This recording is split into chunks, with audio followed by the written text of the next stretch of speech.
안녕하세요. 여기 봉화 산타 마을입니다.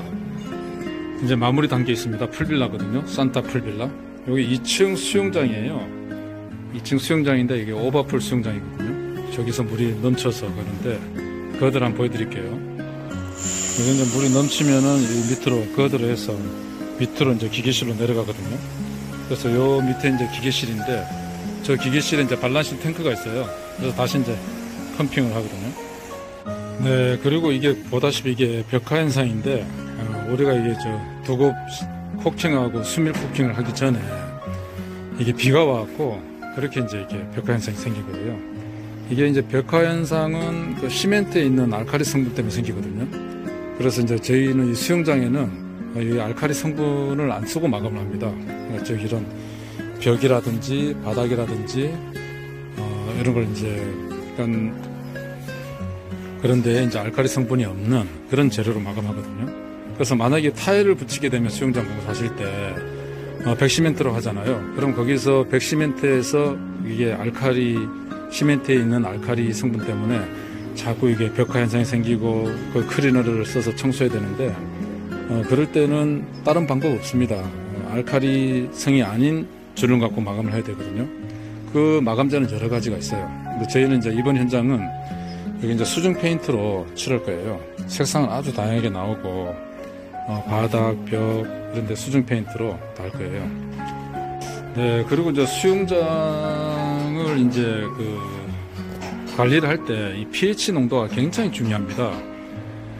pH 농도가 예를 들어서 산성이면은 수영을 할 때 막 눈이 따갑고 막 진짜 눈이 따갑다 보니까 좀 불쾌하고 또 기분도 안 좋고 또 마시면은 또 설사라든지 그런 또 원인이 되기도 하고 그래서 pH 농도를 7.2에서 7.6 사이로 맞춰주는 게 가장 좋은데 pH가 너무 높으면 이제 알칼리성이 되고 pH 농도가 낮으면 또 산성 성분이 되거든요. 그래서 산성이 되면은 또 이런 배관이라든지 이런데 부식이 생기고 막 이래요. 그리고 알칼리성이 되면 또 스켈이 끼고 그래서 굉장히 이게 pH 농도를 맞추는 게 힘듭니다. 그래서 물 관리를 수영장 공사가 중요한 게 아니고 정말 수질 관리하는 것도 굉장히 중요해요. 그리고 특히나 이런 데 이제 외부에 있는 데는 이 녹조 현상이 생겨요. 이게 햇빛이 들어오고 또 바람에 의해서 또 바이러스라든지 이런 게 생기고 침투하고 녹조, 홍조, 적조 이런 것들이 이제 생길 수 있는 그런 이제 환경적인 요소들이 있기 때문에 그런 것도 이제 방지해야 돼요. 그래서 수영장 물을 살균하는데도 염소도 있고 또 부름도 있고 소다эт이라든지 기타 굉장히 많습니다. 제품들이. 그래서 이제 그런 제품들을 잘 써야 되는데 너무 많이 써도 안 돼요. 너무 많이 써도 이게 오버돼서 안 되는데 거기에 대해서 또 제가 한번 말씀을 드릴게요. 네, 여기는 저 1층 수영장이에요. 1층 수영장인데 여기도 이제 외부를 보면서 수영을 할 수 있도록 지금 이제 마무리가 됐거든요. 그래서 이제 수영장의 이제 pH 농도 또 염소 농도 이런 게 중요한데 이 가장 핵심이 브레이크 포인트라 해서 염소 농도가 가장 중요해요. 염소의 역할은 뭐냐면 살균 역할을 하거든요. 살균을 하는데 물이 예를 들어서 지금 한 20톤 물에 염소를 적정량에 그 기준치가 있습니다. 그래서 들어갔다. 과감하면 얘가 살균하면서 그 염소가 이제 희석이 돼갖고 이제 녹겠죠. 그러고 나면 얘가 이제 복합도 염소라는 게 이제 형성이 되거든요. 처음에 이제 염소를 넣고 얘가 물에서 일정 부분 수영장에서 이제 살균 작용을 하면 얘가 녹아서 어떤 이제 또 다른 복합 염소라는 게 형성돼요. 그리고 나서 이 두 가지의 총량의 어떤 경계선이 브레이크 포인트라거든요. 이제 얘를 넘으면 안 되는 거예요. 그래서 예를 들어서 염소 농도가 브레이크 포인트가 지금 3ppm 정도 되는데 그 ppm을 굉장히 잘 맞춰야 됩니다. 일반적으로 보면 그냥 대부분 수영장 소독제라든지 그런 염소 대충 이렇게 대충들 하시는데 그렇게 되면 큰일 나요. 대충 했다가는 나중에 문제가 생길 수 있고 특히 사람이 쓰는 물이다 보니까 그런데 굉장히 안 좋아져요. 우리 신체에. 그래서 이제 브레이크 포인트가 되면은 또 그걸 갖다가 또 저 깨끗하게 청결하게 할 수 있는 또 그 화학 재료가 있거든요. 뭐 지아산, 유산도 있고 여러 가지 제품들이 있습니다. 그래서 정말 이 수영장 공사는 기계 설비도 중요하지만 플러스 수질 관리도 굉장히 중요합니다. 그래서 정말 뭐 물 나오고 물 들어오고 중요한 게 아니고 온도, 또 겨울철에도 온수 수영장을 해야 되기 때문에 그런 또 온수, 그 다음에 보온, 그 다음에 에너지 비용도 작게 들어가야 되잖아요. 전기세, 가스비 정말 많이 올랐거든요. 그리고 이제 사람 몸에 들어가다 보니까 피부에 이상이 없어야 되고, 이게 산성이 강하면 이 기계 장비도 굉장히 부식을 많이 시킵니다. 네, 여기는 이제 1층에 있는 야외 수영장입니다. 이것도 오버풀 수영장이거든요. 여기도 마찬가지로 오버시켜서 이제 아까도 이야기했지만은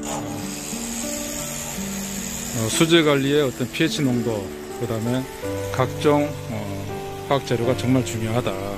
그래서 정말 수질 관리를 잘 하셔야 됩니다. 수영장, 특히 온수의 야외 수영장이 있는데, 저희는 이게 이제 인슐레이션으로 그 ICF 공법으로 지은 거거든요. 보면은 저 위에가 2층 수영장. 네. 예쁘게 지금 깔끔하게 해놨습니다. 내부 외부 전부 인슐레이션이에요. 그러니까 유로폼을 안 쓰고 건물을 지은 겁니다. 네, 그래서 수영장의 수질 관리에 있어서 가장 중요한 거는 브레이크 포인트다. 그런 염소 플러스 염소가 이제 다 먹고 나서 생기는 복합 염소, 거기에 총합을 갖다가 TC라 하거든요. 토탈 콜이라 해갖고 그 결과치가 나왔을 때 또 칼슘 또 함량이 필요해요. 물에 대한 칼슘. 그 이제 계산 공법이 다 있는데, 다음에 기회가 되면 그런 것도 제가 한번 공유하도록 하겠습니다. 네, 이제 초록이 이제 이렇게 참 물 들어오고 있습니다. 정말 한겨울에 왔는데 네, 지금 한참 이제 마무리 단계에 있습니다. 오늘 이제 에어컨 작업도 하고 있고, 도장 작업도 있고, 저쪽에 보면 이제 샤워 부스예요. 저것도 저희가 이제 가공으로 만든 겁니다. 이게 인슐레이션이 되다 보니까 이렇게 전부 다 가공이 이제 성형이 굉장히 쉬워요. 화장실에도 다 이제 인슐레이션으로 이렇게 가공한 거예요. 이런 부분도 정말 예쁘죠.